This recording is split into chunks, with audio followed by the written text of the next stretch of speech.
Well, hello YouTubers. I want to let you in on the start of what I hope is going to turn out right. I don't know. But I found this stick outside, almost threw it away to start with. You see the crack starts down in here somewhere, widens as it go up. When it gets up here, it had a lot of, it had been out in the wet and had been standing up in my pile against the building. And it's fairly straight. It's a nice looking stick. So I thought I'm going to see, I think I could do something with that. But you see up here, it had a little bit, kind of like it is up here. Kind of good until you got up into this area. So turn it over, and I had to dig this part of it out. So I thought, well, on this one I'm going to do some burning. So I thought I'd get that out of the way. So now I'm going to make a mold. I'm going to flare it up, and then it's going to have a clear or a very transparent color showing through that we can see that wood on the inside. So there's the plan. If you stick with me, you'll see me do it. So let's get started. I'm going to start out with this plastic Pepsi cup. Come from the Saxon, Missouri rodeo. Anyway, it was clear, and I want this mold made out of clear something so I can see when it's full and when it's not, and kind of see the epoxy that's going in. But I want somewhat of the same radius that I have on this stick. And then it's going to start flaring out. So I'm going to start by cutting this cup, and we'll cut it around this way also. Cut the bottom completely out of it. That job is done. And I'm going to kind of see how it will roll up and contour to that stick. And I say right now, it don't do too bad. Kind of twist it around like that, and that will be about as round as that stick is. But first one I have to do is get this rim off of it too. I'll cut it below that so there's no ridge there. All this smooth plastic. So this will be around there, and get another cup cut apart, and we'll get it tightened up around there, and it'll be ready to pour some epoxy. So to start with, I have a couple of these. I want to see how it works. I'm going to first take a piece and see it's going to be wrapped this way. So now what we want is to take a short piece of duct tape with this opened up, and I'm going to tape that edge right down to that wood. Now that'll hold that one edge as we pull tight on this, and we don't get too tight because we don't want to lose that radius there, but we want to go around like that, and that angle and spiral can be just fine. Now we will hold that down, and I want to take a longer piece, and we will hold it right there and bring it around so it stays and holds the plastic. That's about what we want. Now I'm going to seal down at the end here. I got to seal that plastic down with another piece like so there. I'm liable to end up in a big mess here, but I'm going to show it to everybody. We will show and tell and learn this together. Now I have a radius here built up in plastic that I plan to pour epoxy, full of epoxy, which is going to go down to that crack, which is going to have epoxy in it also. So for that, we have to stop it from leaking out here temporarily at least. Now, when you take this edge and start it, let it overlap. There you go. Just like that.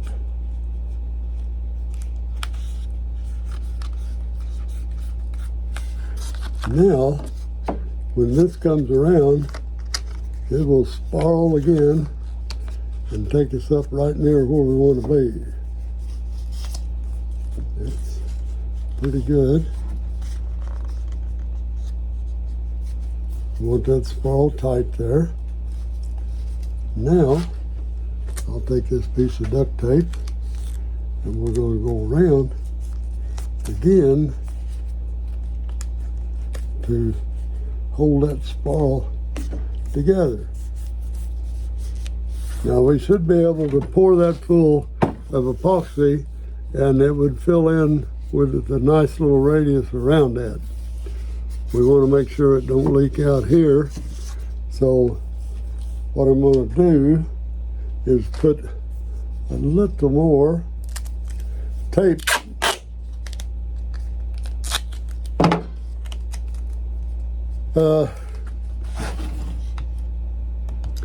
down in that hole. So we will fill that crack up with a piece of tape. I think it would go down in there like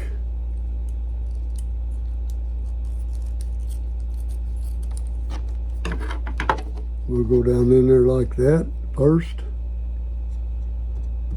and then we will stick some more tape in the hole.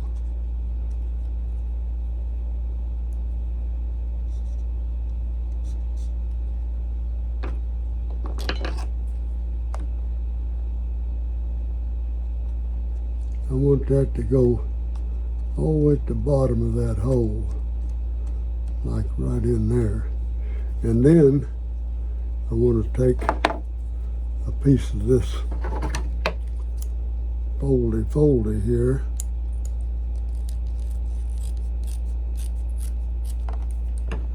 and we'll cut that in two, and we'll see how wide. It's pretty good. Pretty good. We'll see if we can get that in that crack there and just get it down in there. And we'll cram it down. What I'm wanting to do now is when I turn this up, pour the epoxy in, it runs down, it can't get out through that crack right there. So that's all we're doing this for. And we'll see how it works.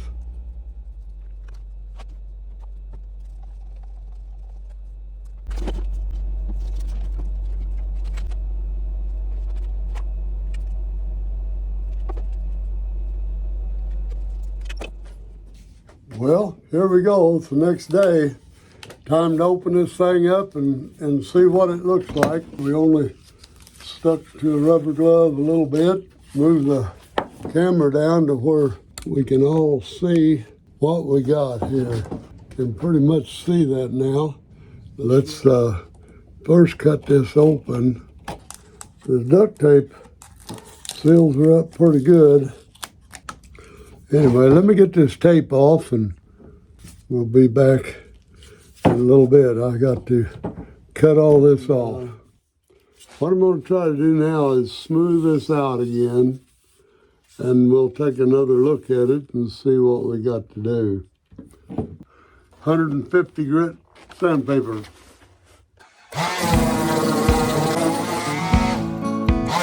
Now we're going to add the touch of black, and I think that we will have something quite different here. And I believe we have it. See, there's no, you don't see any wood now, bare wood. It's all painted, and it's glossy black. So let's let that sit for about 30 minutes and let it dry.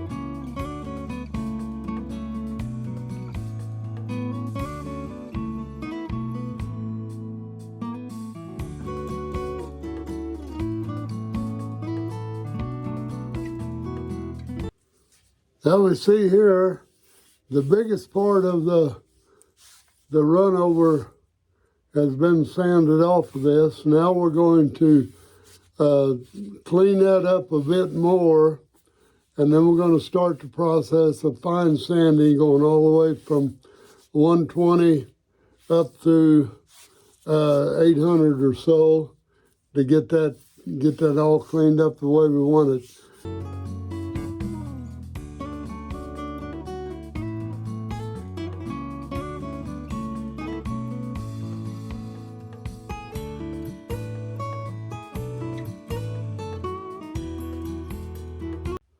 I don't know how much you could really see of that, but if you just get that, don't hold your wheel down, just touch and rotate back up, and then angle a little bit and do that again all the way around. And this will give you the faceted look without really faceting anything fancy like a real lapidorist would do, or someone who cuts stones. But this will give it the cut look of a cut stone on top here once we get that sanded. And we can look at it now give it that water look, and you can kind of see what it does. That will already started to look like a little bit like a cut stone there. But anyway, I'm going to continue to sand that and get that smoothed up. I'm going to go to at least a 320 and see what we come up with.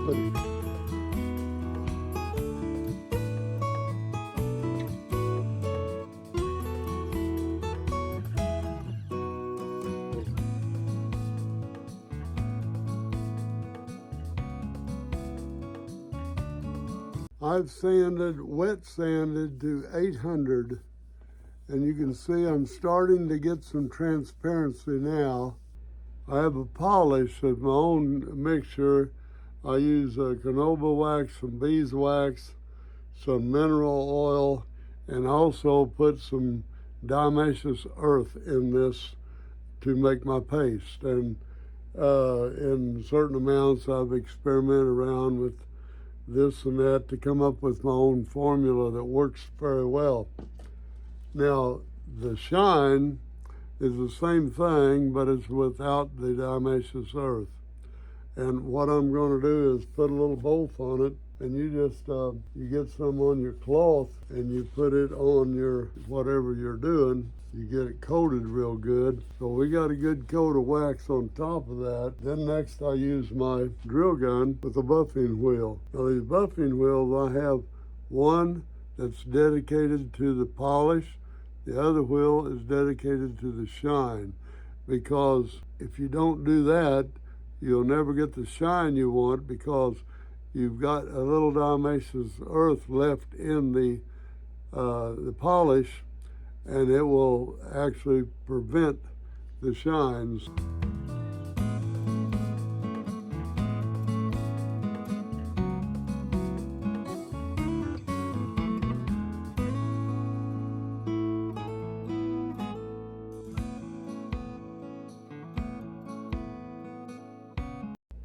And I've mixed up a little bit of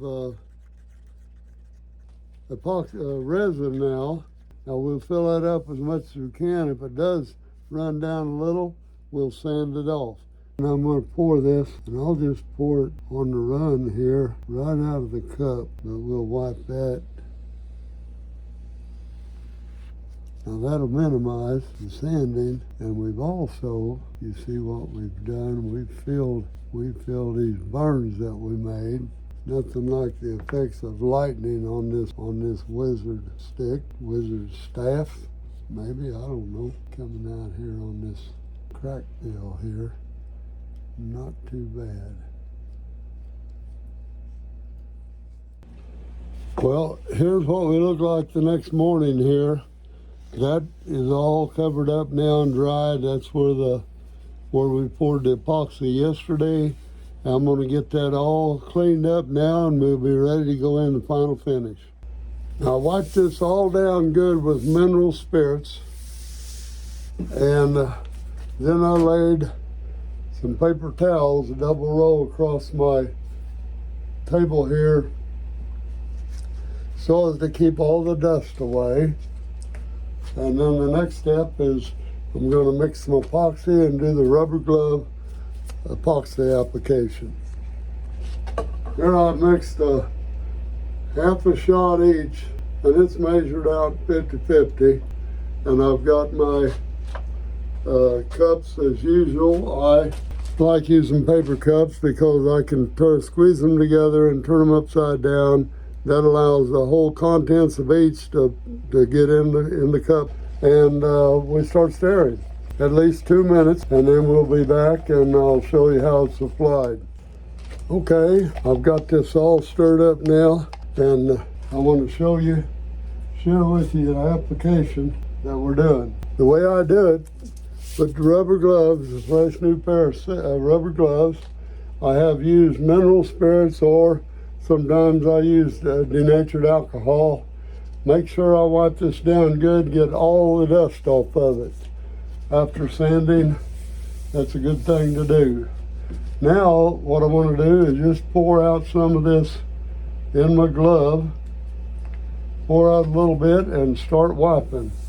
And I wipe from the head down, just like so.